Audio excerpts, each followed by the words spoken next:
The champagne was still bubbling in crystal flutes when Rebecca leaned toward her friend Victoria and announced, loud enough for half the room to hear, "We're leaving. The real celebration's happening downtown." I froze mid-conversation, still holding the custom cocktail I'd spent the better part of 3 days perfecting for her milestone 30th birthday. The recipe alone had taken me 5 attempts to get right: blood orange, elderflower, a hint of rosemary. Her favorite combination, or so I'd thought. "What did you say?" I asked, setting down my glass and moving closer through the crowd. Victoria, already 3 drinks deep and radiating that particular brand of smugness that comes with designer clothes and zero accountability, rolled her eyes at me like I was some annoying insect. "Oh, come on, Marcus. Don't be such a complete buzzkill. It's her night." Rebecca turned, her designer Louboutin pumps clicking against our polished Brazilian cherry hardwood as she tried to breeze past me like I was just another guest instead of her husband. "It's just a lounge downtown, Marcus. It's my 30th birthday, for God's sake. I'm allowed to have fun." I stepped into her path, forcing her to actually look at me. "We're hosting an event, Rebecca, for you, at our home, with nearly 100 people who cleared their Saturday night schedules to come celebrate you. My business partners are here. Your family flew in from 3 different states." Victoria laughed, sharp and dismissive, tossing her perfectly styled hair. "Jesus, listen to yourself, Marcus. She's not your prisoner. Let the woman breathe for once in her life." The nearby guests went silent. Drinks paused halfway to lips. Conversations died mid-sentence. I could feel their eyes on us, watching this private moment become very public very quickly. Rebecca hesitated. I saw it. That fleeting moment of guilt, the way her eyes dropped to the floor, the slight falter in her confident stance.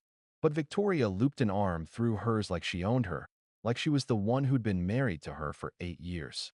"Don't you dare make me feel guilty about this," Rebecca said, her voice cutting through the uncomfortable silence like a blade. "Not tonight. Not on my birthday."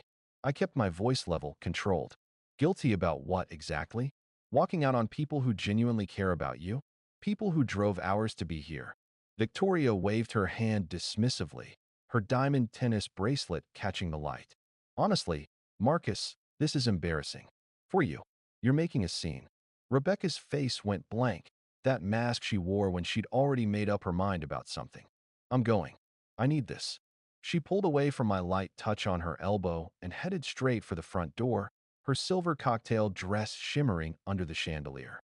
Victoria followed, already ordering a car on her phone, laughing the whole way like they were teenagers sneaking out past curfew instead of grown women abandoning a party in their honor. Their taillights, Victoria's white Range Rover, disappeared down our tree-lined street within minutes, leaving a wake of awkward silence behind them. The entrance hall fell completely silent. Even the jazz trio we'd hired stopped playing mid-song, the trumpet player lowering his instrument and glancing around nervously. I looked at our guests, my colleagues, her family, our neighbors, people who'd brought gifts and dressed up and rearranged their lives to be here, and managed a slight shrug. "Please, don't let this ruin your evening. Enjoy the food." The chocolate mousse cake took the chef all day to prepare. It's her favorite. Or it was, anyway. A few uncomfortable laughs rippled through the crowd. Then I walked to the back terrace, past the water features and hanging lanterns we'd strung up that morning, past the dessert table that had cost $3,000, jaw tight but shoulders back. I wasn't angry. Not yet. I was clear. Let them dance. Let them drink whatever fantasy they're chasing. Because right then, standing on my own terrace overlooking the city lights of Denver spread out below, something shifted inside me.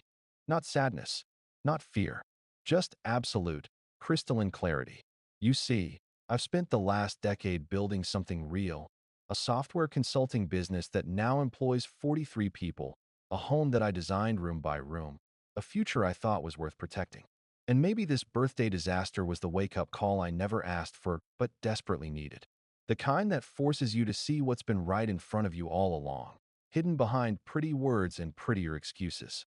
The kind that wakes you up from a dream you didn't realize had become a nightmare. Morning after. The Denver morning light had a way of making everything look cleaner than it actually was, streaming through our floor-to-ceiling windows and painting everything in shades of gold and amber. But no amount of sunshine could wash away what happened the night before. The memory of those taillights, That laughter, the stunned faces of our guests, it all sat in my chest like a stone. I sat at the kitchen counter scrolling through emails and damage control messages from concerned friends, the Italian espresso maker humming its familiar morning song, when the front door opened with that particular confidence that comes from assuming you'll be forgiven. Rebecca walked in like she'd just been out for a morning jog or a quick coffee run. She carried 2 lattes from that overpriced place on Larimer Street, one in each hand, and flashed that "let's just move past this" smile that had worked on me 1,000 times before.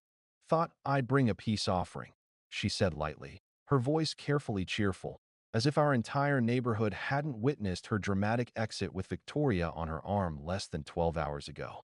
"Got your usual. Extra shot. Oat milk. Vanilla." I didn't move from my stool. Didn't reach for the coffee. "How was the lounge?" She blinked, then laughed like I was being deliberately dramatic. "Marcus, seriously? Come on." She slid one cup toward me across the marble countertop. "It was harmless. We danced, had some fun, met some interesting people. There's no crime in letting loose occasionally. You act like I committed murder." "Harmless," I repeated slowly, taking the latte but not drinking, just holding it while the warmth seeped into my palms. "Walking out of your own birthday party. The one we spent $5,000 on. The one your mother flew across the country for, in front of family, friends, business partners. You call that harmless?" Rebecca leaned against the counter, still trying for casual, like we were discussing something minor. "Victoria said it would be good for my energy. She said I've been too tense lately, too focused on appearances. She didn't mean anything by it. You're making this way bigger than it needs to be, Marcus. It was one night. Then let Victoria handle your energy from now on." Her brow furrowed, confusion replacing the breezy attitude. "What does that mean?" I stood and walked to the drawer where we kept financial documents, the one with the neat folders labeled accounts, investments, property. I pulled out my laptop instead, opened it, and typed quickly, efficiently, pulling up our banking dashboard. Rebecca turned around, watching me now with growing concern. "Marcus, what are you doing?" "Securing our accounts," I said without looking up, my fingers moving across the keyboard with practiced precision. "You'll find your card no longer works." As of about 5 minutes ago when I made the calls. There was a pause, a moment where the whole kitchen seemed to hold its breath. Then a sharp exhale. "You're joking." I glanced up, meeting her eyes directly, completely serious. "Do I look like I'm joking?" Rebecca set her coffee down hard enough that foam spilled over the lid, creating a small puddle on the counter. "You're punishing me like I'm a child who stayed out past curfew. This is insane." "No," I said, tapping my fingers on the counter in a steady rhythm. "I'm setting a boundary. You left your own celebration, walked out on your own mother who cried in my office for 20 minutes after you left. You embarrassed me in front of people whose respect I've spent years earning. And for what? Victoria's idea of a good time? A night at some club I've never even heard of?" Her voice jumped higher, defensive now. "It was my birthday, Marcus. God forbid I want one night to feel alive again, to feel young, to not be the perfect corporate wife standing around making small talk about quarterly earnings and real estate investments." I gave her a long, measured look. "If you need to escape your life this badly, maybe the life isn't the problem. Maybe it's the person living it." Her jaw dropped, genuine shock registering on her face. "Are you even hearing yourself right now? You're treating me like some gold digger you picked up at a bar instead of your wife of 8 years." "No," I said slowly, clearly, making sure every word landed. "I'm treating you like someone who made a choice, a very public choice, and I'm making one in return. Actions have consequences, Rebecca. That's how the adult world works." Rebecca's arms crossed tightly over her chest, her posture shifting into defensive mode. "So what now? I'm supposed to beg for an allowance like I'm some dependent with no income of my own? Is that the game here?" "No game." I stood, coffee in hand, taking my first sip. "You have your own income from the consulting work I got you. Use it. If Victoria thinks she's your savior, she can cover brunch tabs and bottle service and whatever else you two need for these little adventures." She looked genuinely stunned, like she'd been slapped. Her voice cracked slightly. "I can't believe you're actually doing this. Over one night. One mistake." I shrugged, setting the cup down gently. "Believe it." The silence that followed wasn't loud. It was sharp, clean, like the air before lightning strikes. The espresso machine had gone quiet. Even the morning birds outside seemed to have stopped singing. Rebecca stared at me, blinking hard, searching for some angle that might make me back down, some emotional lever she could pull that would return me to the person who used to smooth everything over. But there wasn't one. She threw her hands up in exasperation. This is unbelievable. I make one decision, one, and you lock me out of our accounts like I'm some kind of threat. I set the cup down and faced her fully, my voice calm but firm. I'm someone who's done being humiliated in his own home. Someone who's tired of funding your rebellion, your identity crisis, whatever you want to call this. I built something here, Rebecca. We built something. And I watched you throw it away for a night at a club with someone who's been divorced twice and thinks responsibility is a dirty word. She opened her mouth to respond, closed it. Anger and shock battled across her face, competing for dominance. She wasn't used to this version of me, the one who didn't negotiate, didn't compromise, didn't apologize for setting boundaries. Then she grabbed her phone with trembling hands, tapped frantically at the screen, and frowned as she checked her banking app. She looked up, eyes wide. You actually did it. The accounts show restricted access. Yes. She shook her head slowly, like she was trying to process something impossible. I don't even know who you are anymore. This cold, controlling person. That's funny, I said, stepping back from the counter, creating physical distance. Because I just figured out who I am and what I won't tolerate anymore. Maybe you should do the same. Rebecca stood frozen by the refrigerator, breathing hard, staring at me like I was a complete stranger who'd somehow taken her husband's place overnight. And maybe I was. Maybe the version of me she thought she had under control, the one who'd swallow his pride and write the checks and smooth things over with guests and family, didn't exist anymore. The kitchen felt colder, not in temperature, but in tone.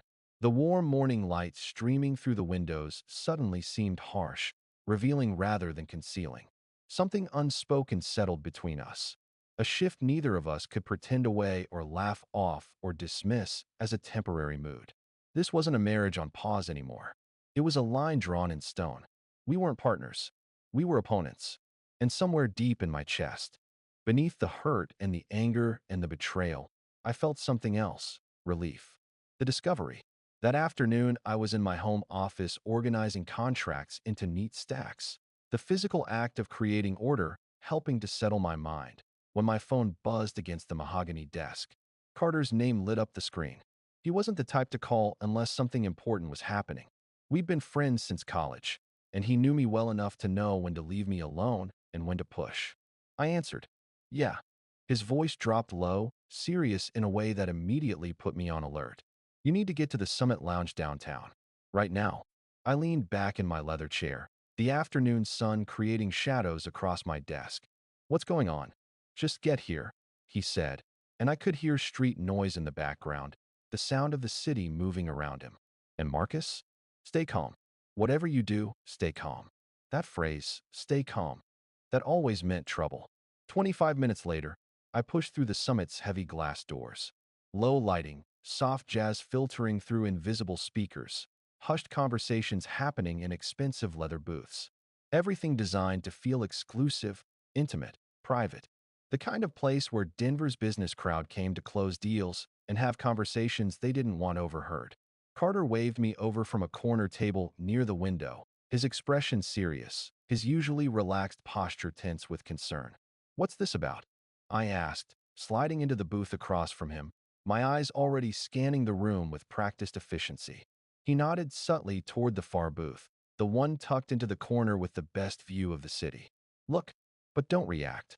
I followed his gaze, and there she was. Rebecca, laughing in that way she used to laugh with me years ago, leaning forward across the table, playing with her drink straw like she was auditioning for some lifestyle commercial about carefree living. Across from her sat someone I vaguely recognized from neighborhood gatherings and Victoria's Instagram posts. Tyler, Victoria's husband. The guy who worked in commercial real estate and drove a Tesla and always wore those designer sneakers that cost more than most people's monthly car payments.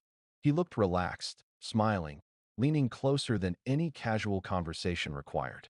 His hand was on the table near hers, not quite touching but close enough to send a clear message. Carter whispered, leaning forward conspiratorially. "They've been here over an hour. Maybe longer." I saw them arrive together, walked in like it was the most natural thing in the world. I didn't flinch, didn't tense up. I just let a slight smirk pull at the corner of my mouth as I processed this new information. Interesting. Victoria dragged her out last night to some club, but this morning she's cozy with Victoria's husband. Seems the party had assigned seating after all. Carter exhaled, running a hand through his hair. Man, I knew things were bad between you two. You can't hide that stuff from your best friend. But this is a whole different level. You want me to call my contact? The investigator I used during my divorce? Discreet, fast, thorough. He'll track everything, get photos, documentation. I kept watching the booth, my analytical mind cataloging details. Rebecca touched Tyler's wrist, laughing at something he said. It wasn't overtly romantic yet, but it was intimate in a way she'd never admit publicly. The kind of touch that said they'd crossed some invisible line, even if they were still pretending they hadn't. No, I said finally, my voice steady. Carter turned to me, confused. No? Marcus, come on.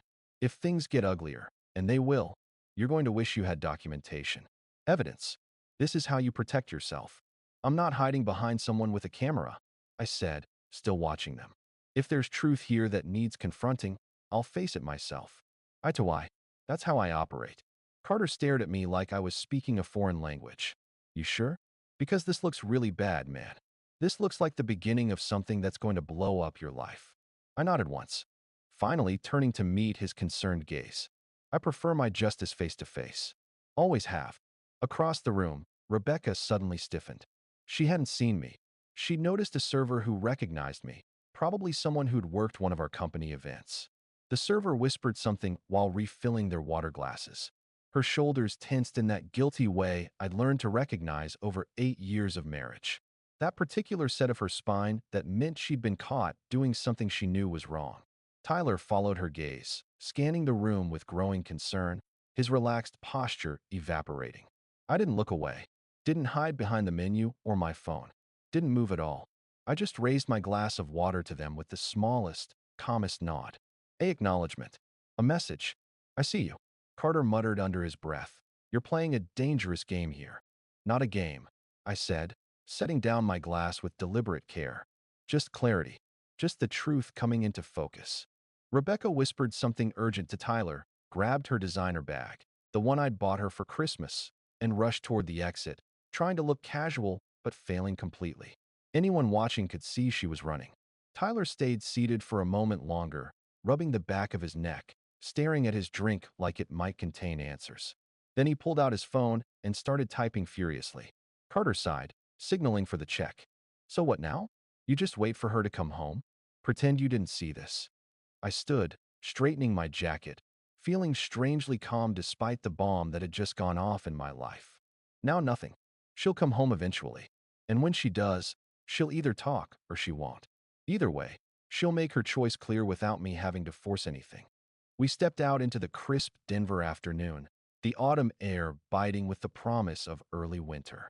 City lights were just beginning to flicker on against the darkening sky, reflecting off glass buildings that reached toward the mountains visible in the distance. I felt strangely calm, steady, not broken, not shaken, not drowning in emotion, just awake. The kind of awake that only comes when someone shows you exactly who they're becoming, who they maybe always were beneath the surface you wanted to see. The backyard revelation. The smell of mesquite smoke and grilled vegetables hung thick in the backyard air 2 days later. The string lights overhead cast soft amber glows across our renovated patio, the one we'd finished last summer. It should have been a peaceful Saturday evening. Just family, neighbors, a few colleagues from the office with their spouses, chatting over paper plates and craft beer. Rebecca had been unusually cheerful all evening, floating from guest to guest like a politician working a fundraiser. Fake warmth, polished charm, that practiced laugh she used in social situations. I didn't engage. I was by the custom-built grill, tongs in hand, flipping steaks and monitoring temperatures when she raised her voice just enough to cut through the background music. So, I won't be staying too late tonight. I've got other plans after this. A few heads turned. Conversations paused mid-sentence. Plans? Her cousin Jennifer asked, setting down her wine glass. Another party?